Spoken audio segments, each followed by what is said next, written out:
Hello, my name is Evelina Lundqvist, and this is Love Zero Waste. With me today, I have my colleague Malin Leth and Joan Marc, who is the Executive Director of Zero Waste Europe. This recording is part of our collaboration with Zero Waste Europe that we're doing throughout October, looking at zero waste trends throughout Europe. And refill, return, and rent are all examples of the broad spectrum of reuse what we already have. Switching from single use to reuse, there are endless opportunities, but also a few challenges ahead. So in this episode, we'll learn a bit more about European reuse trends and what the wave of businesses and other initiatives working to shift their businesses and our minds from single use to reuse in all kinds of ways towards a zero waste economy. So Joan Marc is the Executive Director of Zero Waste Europe, as I just mentioned. He has authored multiple publications along with the Zero Waste Master Plan for Europe, the booklet Dare to Imagine a Better Future, starting with plastics, and the book Zero Waste, How to Reactivate the Economy Without Trashing the Planet. All of those things are, of course, super important at this very moment. So we'll just dig into the questions. How are you doing this morning, Joan? Hi, very good. Thank you. Okay, we're really glad to have you with us. So you've been a leading voice for zero waste in Europe since a few years now, 2007 to be more exact. How do you see that the field of zero waste has changed in Europe over the years? Well, zero waste is mainstream today. It was not mainstream or even known when I started in this 15 years ago. So 15 years ago, the question was, is this possible? And today the question is, how do we get there? So nobody actually challenges the fact that zero waste is the right goal. And where we have to go, the question is, how do we get there? At which speed? So the big change, I think, is the change of actually now trying to make it happen. And of course, it's complex, and of course, there's many challenges and roadblocks, but we are overcoming them one by one. And I think that, reuse is really like the next big step for zero waste. Okay, that's interesting. So how do you see that the reuse space has changed over the same period of time, along with the general development of zero waste? 20 years ago, recycling was seen as the good thing to do. It was really like what we had to do. Most of our waste was being either burned or landfilled, and it looked like recycling was the right thing to do. I mean, of course, recycling is very important, and when we cannot use stuff anymore, it's important to recycle it. But from a resource management perspective, it is clear that reuse and prevention are a lot better. They're higher a hierarchy, but also they keep the value of the product. So how it has developed is that by working on recycling, we have realized that recycling is important, but it's not enough. It is not efficient. Doesn't make any sense to use things once to recycle them. And it makes sense to actually use durable materials such as plastic for long-lasting applications. So how it has developed is that we see more and more systems being developed that actually reuse materials a lot longer, be it like for food for takeaway or coffee to take away, or refillable bottles, refillable packaging. I think that is growing around Europe. And at the same time, we also we also see that there's packaging-free shops that are growing exponentially around Europe. It's a different kind of reuse because in this case, people bring their own packaging, but they are reusing as well. So there's different kind of reuse, and they are all going up. And the question is like, how fast is this transition is going to be? Yeah, that actually brings me to my next question. Is this transition fast enough? Is it good enough, what we're doing right now? Well, considering the situation in which the planet finds itself today with the COVID crisis, climate crisis, biodiversity loss, etc., we should always go faster. I mean, it's the transition at the speed it's going today is not going to be fast enough. I think it's accelerating. We're seeing the society is changing speeds, and we're changing behaviors. Like COVID-19 has forced us to change behavior in an extremely fast way. And I think when it comes to packaging, our relationship with single-use plastic, for example, has changed a lot, has changed radically in the last 5 years. Now we have legislation, people are a lot more aware of the topic, etc. So we are moving in the right direction, but we need to go faster. And what do you think are the most significant challenges ahead? Well, the challenges ahead are really to grow this system at scale. We have a system that is still set up as a linear economy, where the big companies actually, their business model consists still in putting stuff in the market and then letting others manage the waste. And what we're talking about is companies should design stuff knowing that the products or the packaging will come back to them, and they need to design for reuse. That is a major change. I think for me, the challenge really is how do we create the economic and legal incentives to make this transition happen quickly, and how do we create the political will among politicians, but also among the leaders of companies and startups to really make this a priority. But can I ask you, how far away are those incentives? How far away? These incentives for the moment, European legislation, for example, what we work on, but also national legislation, is all about waste management.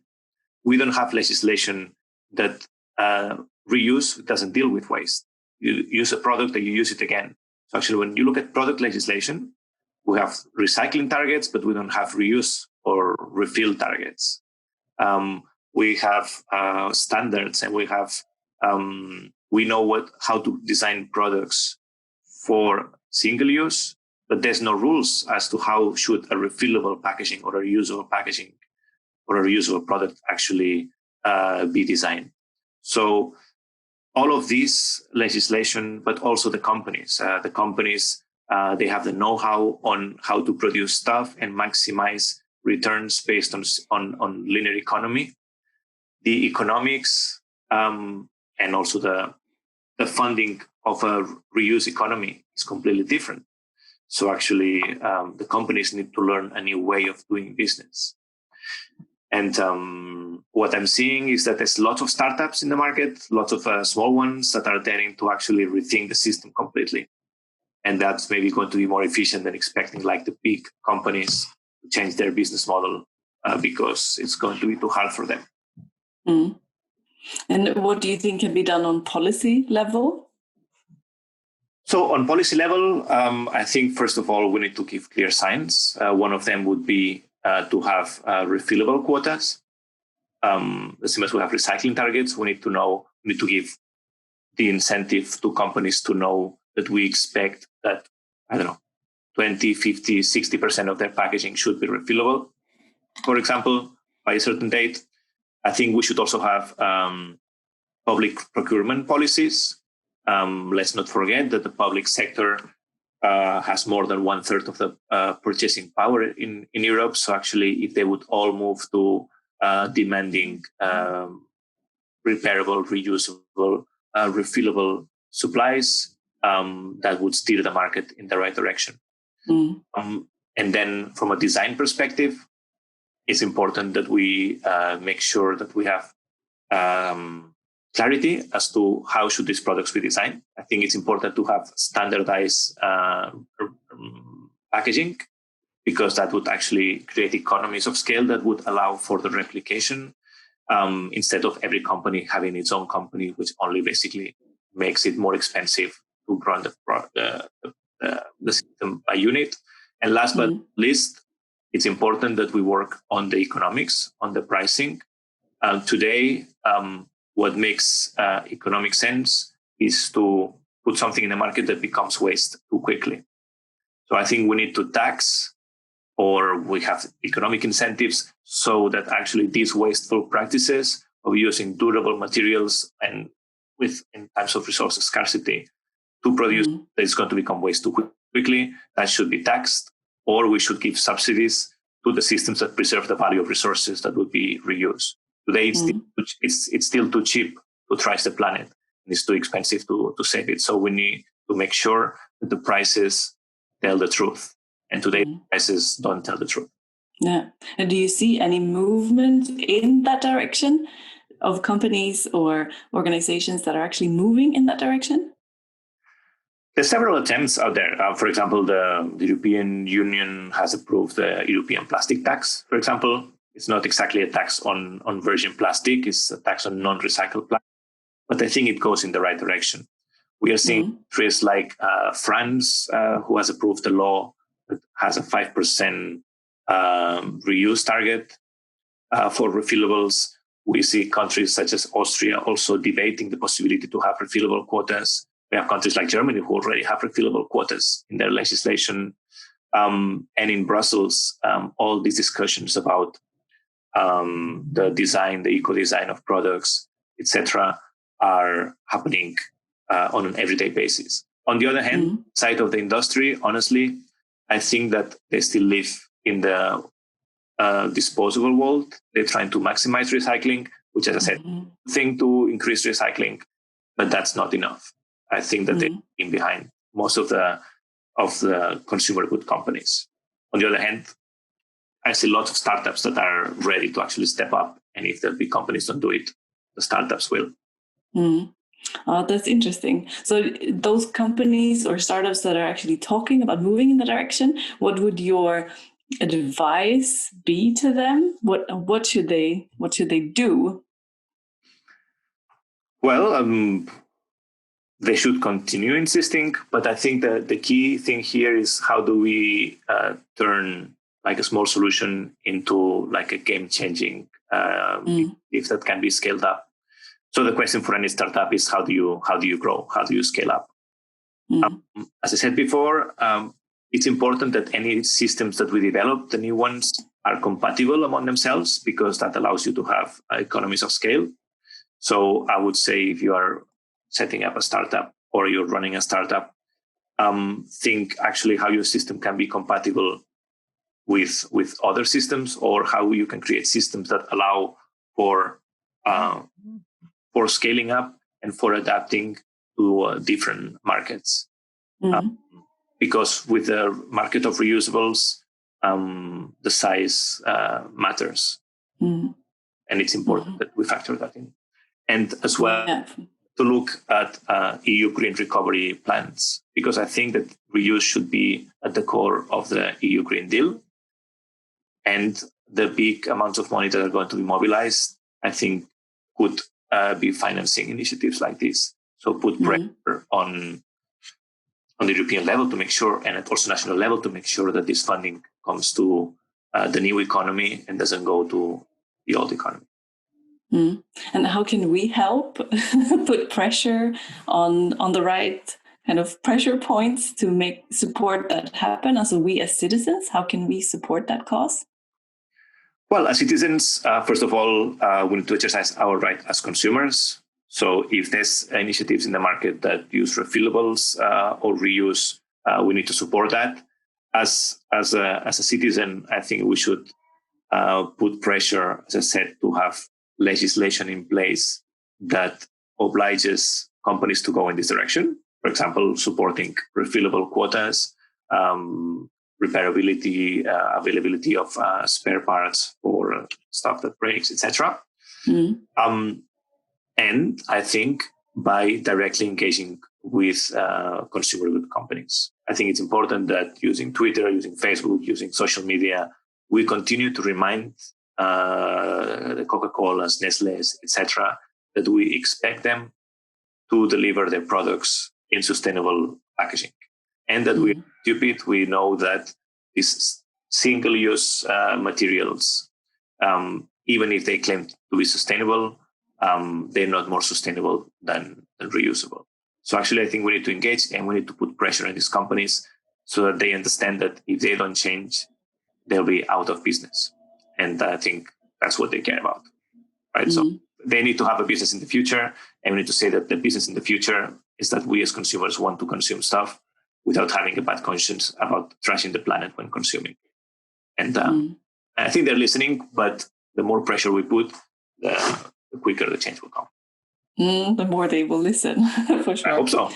Yeah, they better. So what would you say are some of the most significant current reuse trends across Europe?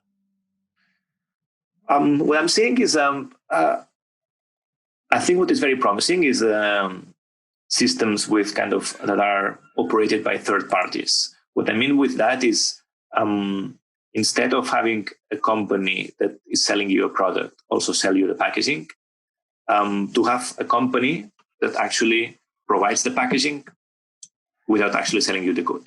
For example, there's many examples out there, but there's a Swiss company called Recircle that provides reusable Tupperware to purchase food to go and drinks to go. This Tupperware is not owned by the consumer and is not owned by the seller of the food. It's actually owned by Recircle that guarantees that the system works.